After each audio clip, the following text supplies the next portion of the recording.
Este día desarrollaremos el tema instituciones sociales durante la colonia española en América, y para eso hay que tener en cuenta un concepto que es el de las castas.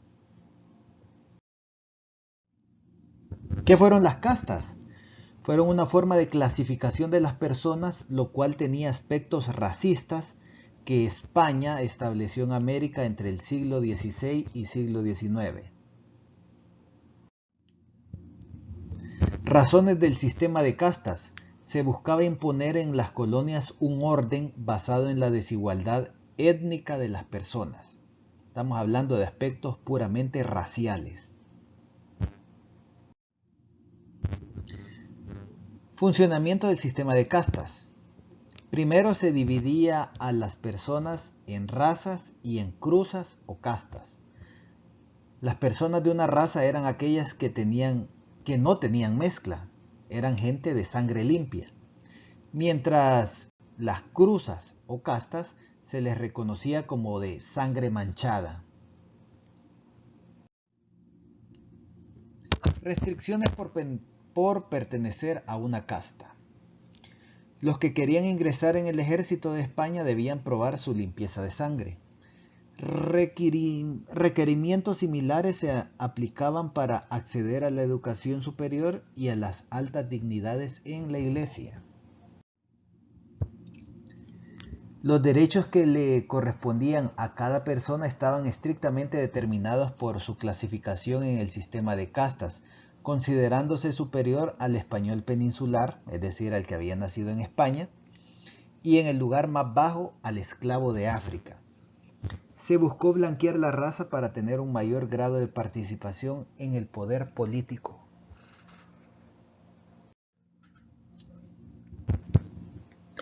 Entonces lo que tenemos acá dentro del sistema de castas es una pirámide social. Actualmente en el siglo XXI donde vivimos, acá en el continente americano, podemos decir que vivimos en un sistema capitalista en el cual está la gente de clase alta, clase media y clase baja. Es una pirámide socioeconómica, es decir, según tu nivel de capacidad económica, ese es tu nivel social dentro de la comunidad en la que vivís, dentro de la sociedad, dentro del país. Pero esa es una de las formas en que se puede colocar a las personas dentro de una estructura social.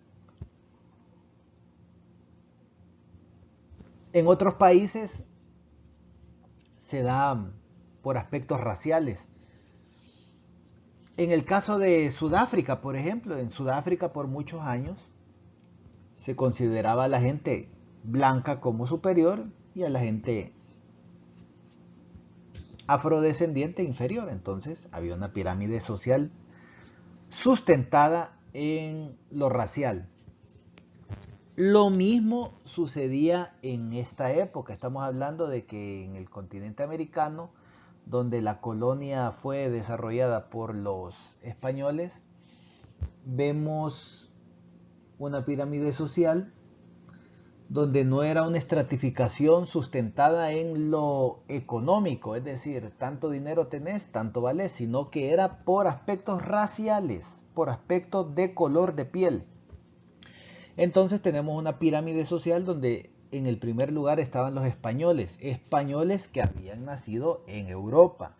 Y estos, por el simple hecho de ser españoles nacidos en Europa, eran considerados peninsulares y por lo tanto tenían derechos a optar a cargos políticos. Estamos hablando de que habían virreyes, gobernadores, oidores de audiencia, arzobispos, obispos, curas y demás funcionarios de la corona.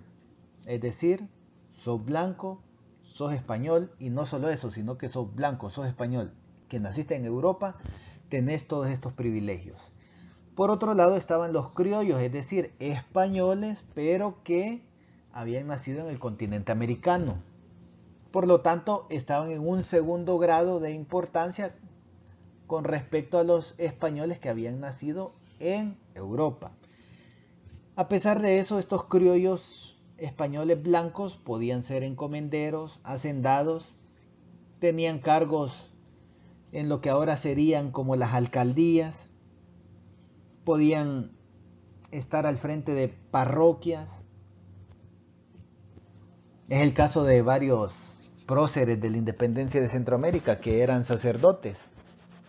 Entonces, eran sacerdotes que no podían llegar a ser arzobispos porque el arzobispado era para un español peninsular, pero habían curas de pequeñas parroquias acá en lo que ahora es Latinoamérica. Por otro lado tenemos a los mestizos, mulatos y zambos, que es la mayoría racial que tenemos actualmente en toda Latinoamérica, es decir, somos mestizos entre africanos, indígenas y europeos. Entonces, los mestizos, a muchos de los latinoamericanos, muchos de los que estamos oyendo este video, por el hecho del color de nuestra piel, solo hubiéramos podido ser peones agrícolas, artesanos, carpinteros, albañiles.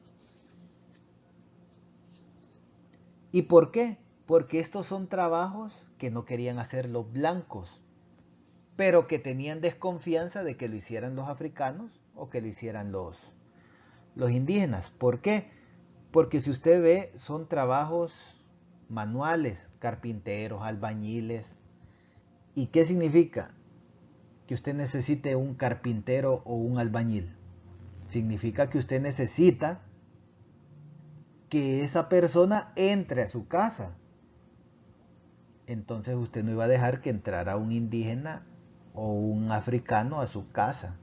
¿Por qué? Porque eran esclavos y porque a los indígenas los tenían excluidos en zonas apartadas. Entonces, ¿quién era el único que podía hacer trabajos manuales, trabajos de fuerza física donde había que cansarse? El peninsular no lo iba a hacer, el criollo tampoco lo iba a hacer.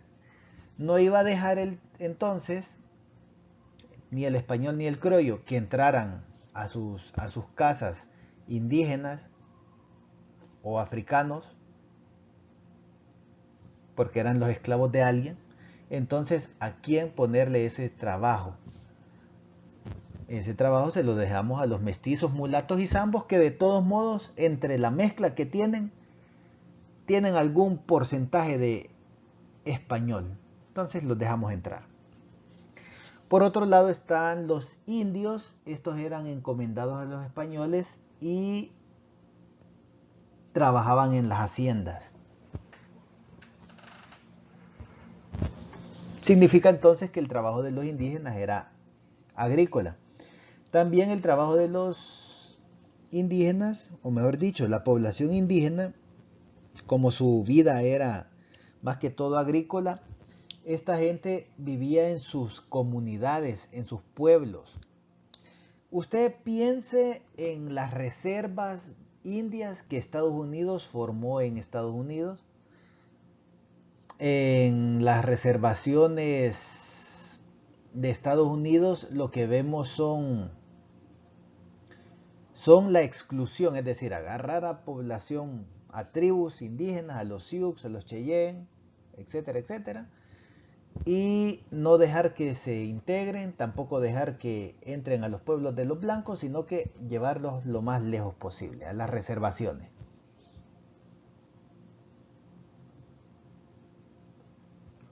En el caso de Guatemala,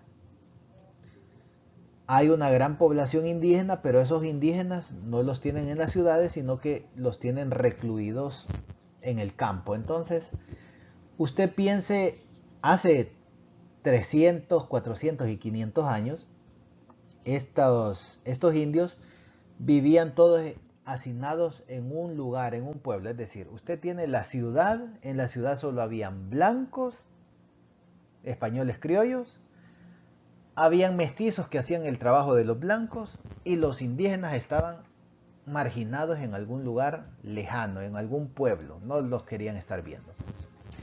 Y por último estaban los africanos, los que consideraban negros. Estos vivían en minas o en plantaciones, es decir, donde ya se necesitaba la producción para generar dinero.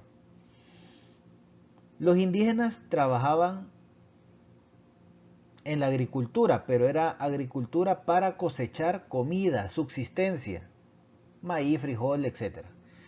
Los africanos, en cambio, trabajaban en plantaciones, plantaciones de algodón, de caña, de cacao. ¿Por qué? Porque esas plantaciones estaban diseñadas no para surtir alimentos, sino que estaban diseñadas para producir dinero. Y el esclavo africano era mano de obra esclava que servía para generar más dinero a sus amos.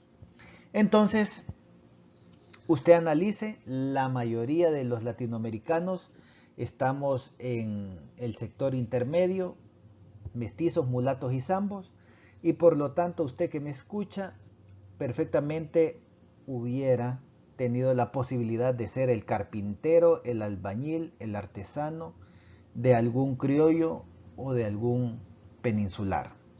No hubiera optado a la educación universitaria porque su color lo impedía y hubiera vivido de forma marginal.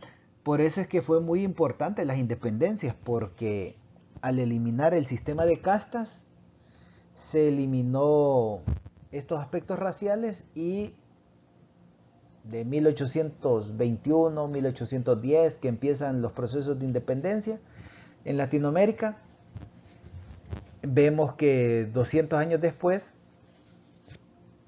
se tiene un avance porque a pesar de lo racial, todos hemos tenido acceso a la educación universitaria, cosa que era imposible hace 200 años.